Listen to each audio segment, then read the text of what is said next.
Liberou tudo. A Revista Oeste liberou com exclusividade a matéria sobre a Vaza Toga 3. Ela vai botar aqui tudo, né? A fraude exposta, novos nomes.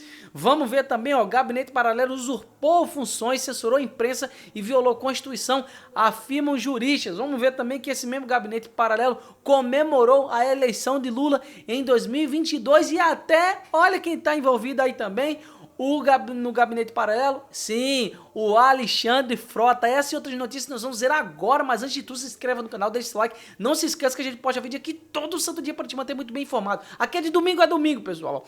Novos documentos da Vaza Toga revelam como o Gabinete Paralelo do ministro Alexandre de Moraes forjou relatórios, censurou veículos de imprensa, bloqueou plataformas digitais e preparou o terreno para condenar o ex-presidente Jair Bolsonaro. Pessoal, uma reportagem sensacional. Mais uma vez eu digo, tá lá, você pode procurar aqui, ó, Revista Oeste, a fraude exposta, é só você colocar o e-mail e você vai ter acesso a tudo isso aqui. Ele faz uma breve introdução aqui, fazendo menção a essa frase aqui, ó.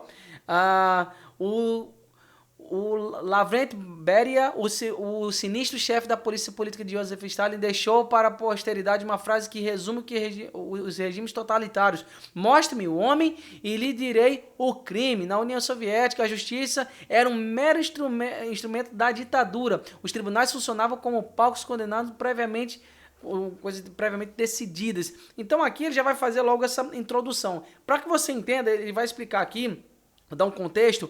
Por que na verdade esse negócio foi tão parcelado? Pois por que o Tagliaferro não revelou isso logo tudo e foi soltando logo de uma vez? Porque esse tipo de vazamento tem que ser feito de uma forma muito parcelada. Não dá para poder você jogar todo tipo de informação, porque isso iria acabar deixando muita coisa que deveria ter um holofote maior aquém da situação. Então o pessoal ia pegar uma coisa e ia esquecer das outras. Por isso que foram feitos 3 Vaza-Togas, né? Teve 1, 2 e essa aqui é a terceira. Meus amigos, um negócio absurdo. Aí aqui ele vai falar aqui, ó, entendendo a execução. Deixa eu crescer mais um pouquinho aqui para você dar uma olhada, ó. Entenda a atuação fora do rito do gabinete, ó. Moraes fazia pedidos de produção de relatórios contra determinados alvos do juiz instrutor, seu gabinete do STF, Ayrton Vieira. Pronto, ele vinha para cá e vinha para Ayrton Vieira. Por meio do WhatsApp, Vieira repassava os pedidos sem ofício ou decisão do Eduardo Tagliaferro, chefe da ADD, né, do TSE. Depois passava aqui para o Tagliaferro. Lembra que o Ayrton Vieira é aquele juiz que já estava reclamando de um possível assédio moral que o Alexandre de Moraes estava fazendo. Já fiz vídeo sobre isso aqui no canal também.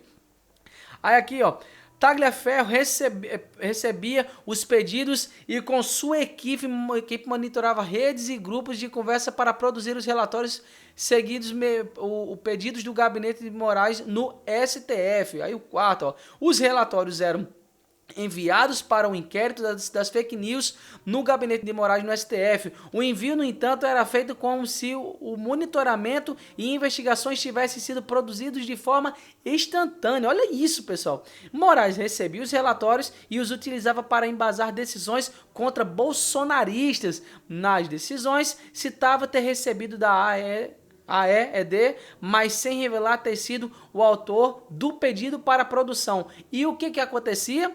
O ciclo se repetia quando ele fazia novos pedidos. Basicamente, pessoal, o que acontecia era isso, um verdadeiro absurdo, pessoal. E não para por aqui não, ó. Um dos episódios mais escandalosos ocorreu em dezembro de 2022 e veio à tona em agosto de 2024, em reportagens publicadas pela Folha. Na época, o jornal revelou que o juiz Ayrton Vieira, assessor de Moraes do STF, enviou uma mensagem ao então chefe da assessoria especial de enfrentamento e desinformação do TSE, Eduardo Tagliaferro, para cobrar a elaboração de um relatório sobre Oeste. Vamos levantar todas essas revistas golpistas para desmonetizar as redes, determinou Vieira ao acrescentar o link da postagem da Oeste na plataforma X. Ou seja, não adianta você estar fazendo coisas críticas a esse pessoal. O que importava era se eles seriam alvos fáceis. E exatamente o que acontecia. A revista Oeste provavelmente citou isso aqui, colocou isso aí disponível porque foi diretamente mencionado e que poderia sim ter os seus canais desmonetizados, ter censurado, assim como aconteceu em outra hora com a Jovem Pan, né? Vamos levantar todas essas revistas golpistas, olha isso. Ou seja, tem que pensar 100% igual a eles. Se não pensar 100% igual a eles, não vale, né? Ao acrescentar o link de uma Como resposta, ouviu que a revista publicava apenas conteúdo jornalístico. Não estão falando de nada, o que vamos colocar? Interpelou Tagliaferro. Use sua criatividade, insistiu Vieira, a traduzir involuntariamente a máxima de Béria. Pegue uma ou outra fala, opinião mais ácida, o ministro entendeu que está extrapolando com base naquilo que enviou. Ou seja, eles falaram qualquer coisinha, pega aquela coisinha pequenininha aqui, transforma num negócio grande, seja criativo. É isso, pessoal. Olha o que está sendo determinado como liberdade de expressão aqui no Brasil. Se você está falando uma coisa que seja assim, um tantinho só, o cara vem lá, usa criatividade, transforma num bolo e censura você. É isso aqui que a gente está falando, pessoal. Isso aqui é um verdadeiro absurdo. É um absurdo. E não para por aqui, não. Tem muita coisa ruim aqui, cara. Aqui, ó. O resultado foi a desmonetização da Oeste no YouTube, mantida por mais de um ano, sem receber recursos de publicidade da plataforma. O crime da revista: fazer jornalismo independente com reportagens sobre a arbitrariedade do STF e as barbeiragens do governo Lula. Aí é que ele tá dizendo, aqui, ó, use sua criatividade, botou o riso, né? Pega uma outra fala, opinião mais ácida. O ministro entendeu que está extrapolando com base naquilo que enviou. Ou seja, pega um negocinho aqui, o ministro dá aquele entendimento de que não, isso aqui é exagerado, vamos censurar por conta disso aí. E às vezes nem falava, né, por conta do que seria.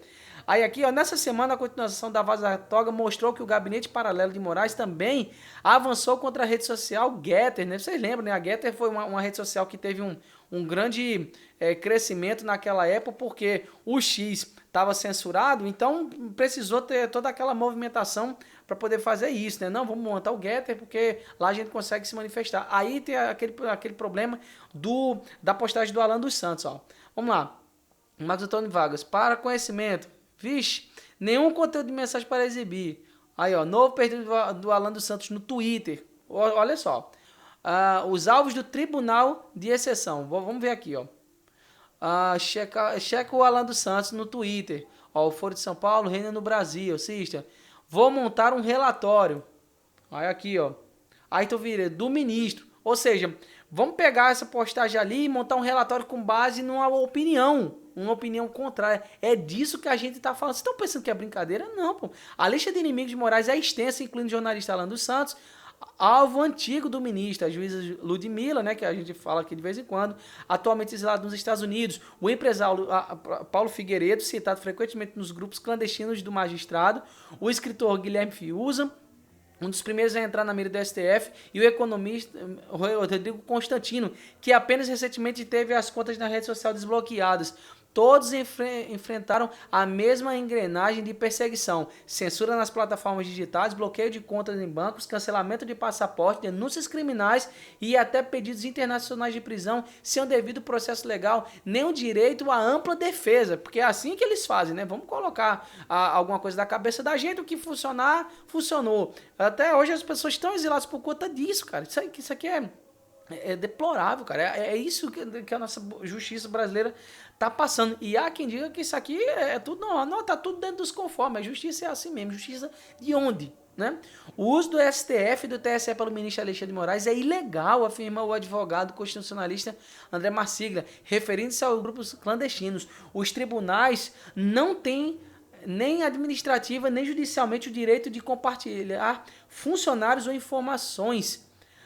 Cada investigação é sigilosa e independente. Esse tipo de compartilhamento vai contra o interesse público. O que se viu foi a união de órgãos e de Estado contra cidadãos e contra a imprensa, o que gera desproporção que fere o princípio da igualdade constitucional. A gente viu algo parecido com esses vazamentos desse julgamento do Bolsonaro, mostrando mensagem do Silas Malafaia, do Eduardo, do Bolsonaro, enfim. Um dos capítulos mais sombrios da Vaza Toga, revelados pelo jornalista David Agape, Vieira e Michel Schallenberg, são as chamadas certidões positivas e negativas. Trata-se de documentos criados pelo Gabinete Paralelo de Moraes, que decidiram a vida de centenas de brasileiros presos depois de 8 de janeiro. Esses papéis funcionavam como carimbo de culpado ou inocente nas audiências de custódia. Era de uma opinião. Me diga qual é o nome do regime que pega uma opinião contrária e você é inocente, você é culpado com base no que a pessoa escreveu num tweet. Me diga o nome aqui nos comentários que eu quero saber se você tá por dentro disso aí. se você está acompanhando. Ó. A lógica era simples. Quem recebia uma certidão negativa tinha alguma chance de ser liberado, porque o relatório concluía que não havia elementos que o ligassem a atos antidemocráticos. Já a certidão positiva era praticamente uma sentença de prisão. Bastava o cidadão ter publicado uma crítica ao presidente Lula ou ao STF, ou ter compartilhado posts em apoio a Bolsonaro para ser enquadrado como potencialmente perigoso. Se eu tivesse canal nessa época, eu poderia até ter sido preso. Olha isso, cara. Isso é brutal, né? Os exemplos são numerosos. Um deles é o do caminhoneiro Claudomiro Soares, de 51 anos, que recebeu certidão positiva por ter compartilhado memes sobre Lula. Memes sobre Lula. Na justificativa para enquadrá-lo como alguém perigoso, consta a seguinte frase: perfil no Facebook com postagens antidemocráticas que revelam inconformismo com os resultados das eleições de 2022. Pronto. Ele não aceitou o resultado das eleições, colocou o meme do Lula, aí teve pedido de prisão. Dá para acreditar? Outro caso emblemático é o do vendedor ambulante Ademir da Silva, de 55 anos, cuja certidão positiva se baseou com publicações antigas de 2018 com críticas ao PT e ao Supremo. Nenhuma ligação direta com os atos de Brasília, mas os tweets bastaram para mantê-lo preso. Tá aqui, ó. Com o nome praticamente igual ao nome citado no parágrafo anterior, Ademir, de 40 anos, foi enquadrado por tweets de 2018 usados como prova de periculosidade política. Tweets, meu amigo, tweets foram utilizados, olha isso, tweets foram utilizados como prova de periculosidade política. Você tem ideia do que é isso? A gente não tá falando de um cara que tem milhões e milhões de seguidores. A gente tá falando de um civil, uma pessoa comum igual a mim, igual a você. Você tá entendendo? Isso aqui é muito sério. Ó. Já Denilson Demetrio, de 43 anos, foi condenado com base em postagens em redes sociais sem provas materiais de crimes concretos. Mesmo assim, carregou certidão positiva que selou o seu destino. E tá aqui, olha o tamanho da lista, né? Aí ele vai dizer, pô, um monte de coisa. Vamos passar aqui para o gabinete paralelo aqui do Moraes. Ó. Deixa eu aumentar aqui. Censurou o gabinete paralelo de Moraes, usurpou funções, censurou a imprensa e violou a Constituição, afirmam juristas. Olha isso. Escândalo Vaza Toga expôs como funciona o gabinete paralelo chefiado pelo Michel Alexandre de Moraes do STF, quando no Tribunal Superior Eleitoral, TSE. Esse núcleo operava à margem da lei em uma engrenagem de perseguição política e censura, totalmente paralelo, né? Relatórios produzidos sob demanda, ordens transmitidas de grupos de WhatsApp, certidões que decidiam a prisão ou liberdade de quem se manifestasse o bloqueio, né? Foi o que eu acabei de ler. Os juristas ouvidos por Oeste listam uma série de ilegalidades cometidas pelo ministro e seus auxiliares para criminalistas. Gutam Fornaciari de Paula, por exemplo, o problema começa no inquérito das fake news instaurado em 2019 sem sorteio e entregue a Moraes por decisão do então presidente da corte, Dias Toffoli, né? Por causa que estava quebrado, né? Nesse tempo aí já estava quebrada a máquina do STF. Vieram ajeitar essa semana aí com esse negócio do André Mendonça, né? Chamaram um técnico de máquina de sorteio. A Constituição adotou o sistema acusar e explica o juiz não pode investigar. Ele não tem atribuição investigatória. A função típica de investigar é da Polícia Judiciária e atipicamente do Ministério Público, ou seja, quem pode fazer isso é a Polícia Judiciária e em casos bem pontuais o Ministério Público e não um juiz, mas foi exatamente isso que foi feito. É muito grave, cara, isso aqui. Segundo juristas, quando Moraes passou a indicar alvos, cobrar relatórios e autorizar diligências ultrapassou a fronteira constitucional. A imparcialidade do juiz está ligada à proibição de ter iniciativa investigatória salienta, né? O magistrado deve ser inerte, julga, não investiga. Mas isso aí era o que, na verdade, o gabinete estava fazendo, né? A mensagem da Vaza Toga mostram que ordens de Moraes no STF eram executadas por servidores do TSE numa mistura de competências que não existe na Constituição para o advogado constitucionalista André Marsiglia. A situação é gravíssima, né? Os tribunais não têm, nem administrativo nem judicialmente, o direito de compartilhar funcionários de informações, né? Que foi o que eu tinha lido. Usurpação de competências, né? A constitucionalista Vera Chemin reforça que não existe hierarquia entre o STF e o TSE, são tribunais independentes, ressalta. Não há possibilidade constitucional ou legal de expedir ordem do STF para TSE. Mesmo que Moraes fosse presidente da Corte Eleitoral, trata-se de desvio de finalidade institucional. Resumindo, cada tribunal precisa de trabalhar de forma independente porque tem suas competências à parte, então cada um tem que trabalhar dentro do seu quadrado, não é para poder estar escalando nada, não existe hierarquia entre eles, existe hierarquia neles, independentes, tem uma hierarquia ali no STF e uma hierarquia ali no TSE, mas o que estava acontecendo era o quê? Era um se juntando com o outro como fosse um único tribunal com uma finalidade inconstitucional com base em um gabinete paralelo. Isso aqui é muito grave, pessoal. Isso aqui é muito grave. E aqui ele vai falar sobre as certidões ilegais também, um monte de coisa. Vamos lá. Gabinete, mais um do gabinete paralelo de Moraes, que eles comemoraram a eleição de Lula de 2022. Vitória contra a desinformação. É isso aqui, ó. Vamos lá. Tem muita coisa aqui, viu? As trocas de mensagens obtidas por exclusividade por Oeste mostram que às 8h07 do dia 20 de outubro de 2022, Fabiano Garrido, do Democracia em Cheque, felicitou a Corte Eleitoral pelo trabalho incansável em defesa da democracia. Vocês imaginam aí essa defesa, né? Em resposta, Marco Antônio Vargas, deixa eu aumentar um pouquinho aqui pra gente ver junto aqui, ó. Tá, agora dá pra vocês verem melhor, né? E eu também, né? Que tava bem pequenininho, não tava dando pra ler direito. Em resposta, Marco Antônio Vargas, então juiz auxiliar de Alexandre de Moraes, escreveu: muito obrigado pelo trabalho de vocês, sem o qual não conseguiríamos superar a desinformação. Na sequência, Vitor de Andrade Monteiro, na época assessor de assuntos internacionais da Secretaria-Geral da Presidência do TSE, enviou mensagens semelhantes. Muito obrigado por todo o apoio nessa tarefa tão difícil que é combater a desinformação. Ou seja, o gabinete foi instaurado exatamente para ter um plano, censurar esse pessoal da direita para poder promover essa campanha do Lula. Isso aí é muito grave, pessoal. Isso aqui tá vazado. Aqui você vê, aqui tem aqui, ó, palminhas e tudo mais, felicitação. Uhul, é isso aí, né?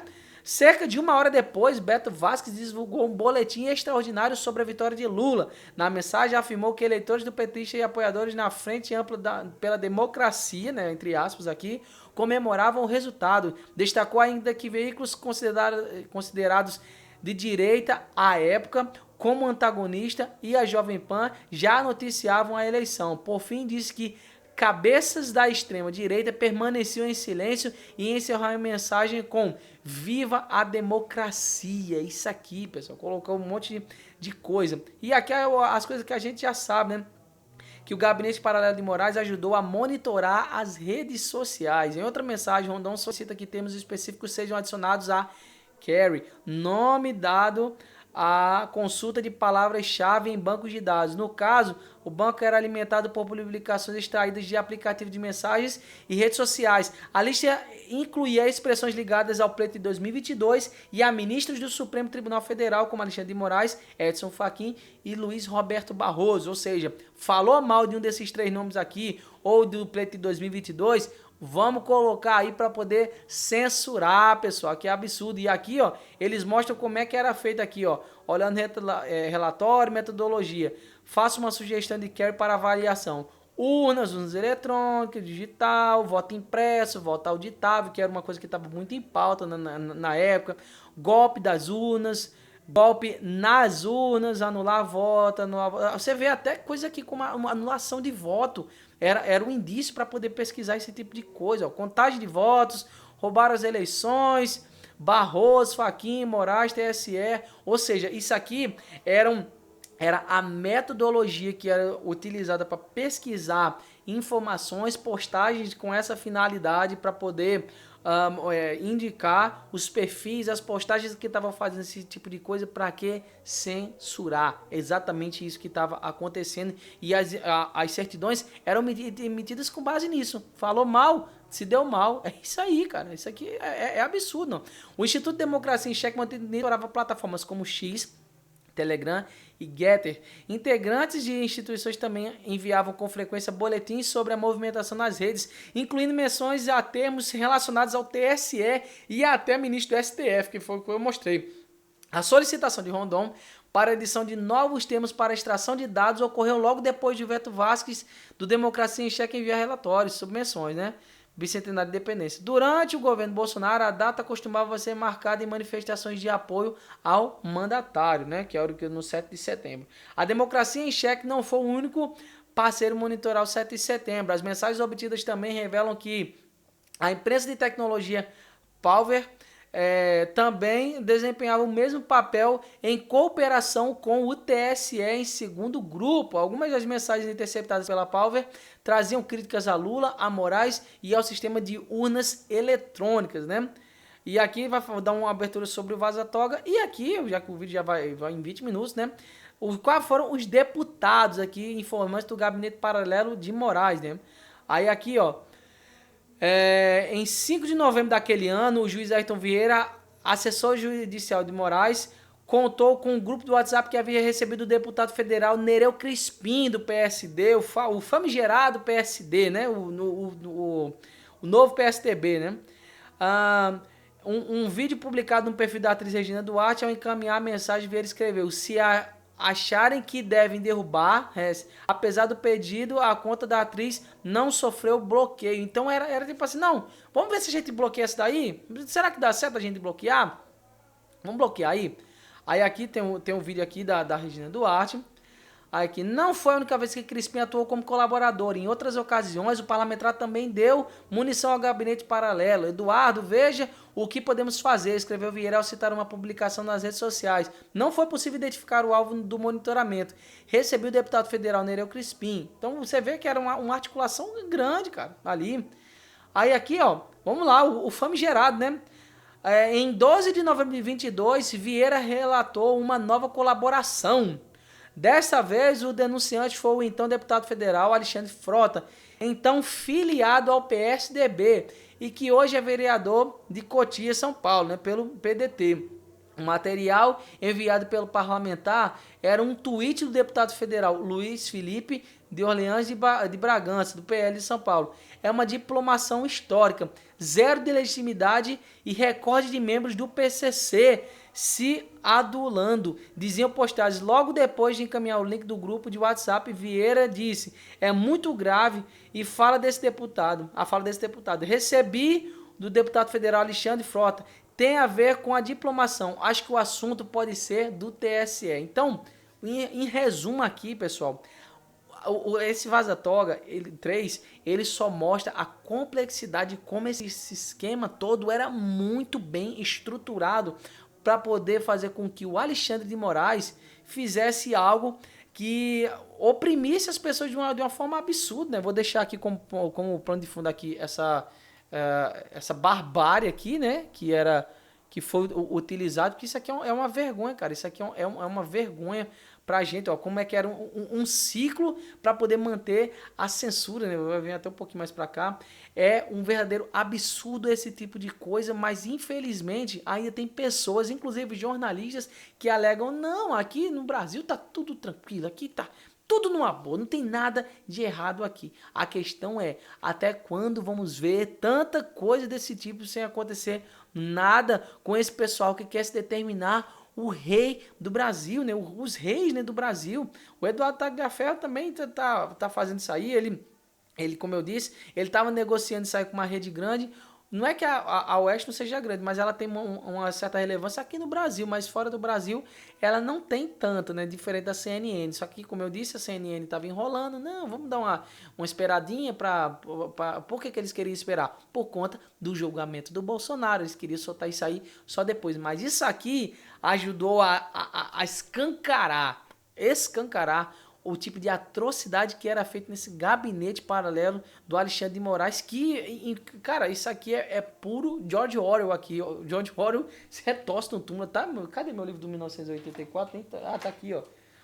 Mais uma vez eu faço essa recomendação, pessoal. Quer entender muito esse negócio? Ó, leiam 1984, leia aqui, ó, 1984, ó, tá ao contrário, mas deem uma olhada nesse livro, fala muita coisa do que está acontecendo hoje. E lembrando, 1984 não tem a ver com o ano de 84, é uma menção que você só vai entender mais ou menos no livro. Então, pessoal, infelizmente, esse é o cenário que nós estamos vivendo, um verdadeiro absurdo como a censura se instaurou nos poderes aqui no Brasil.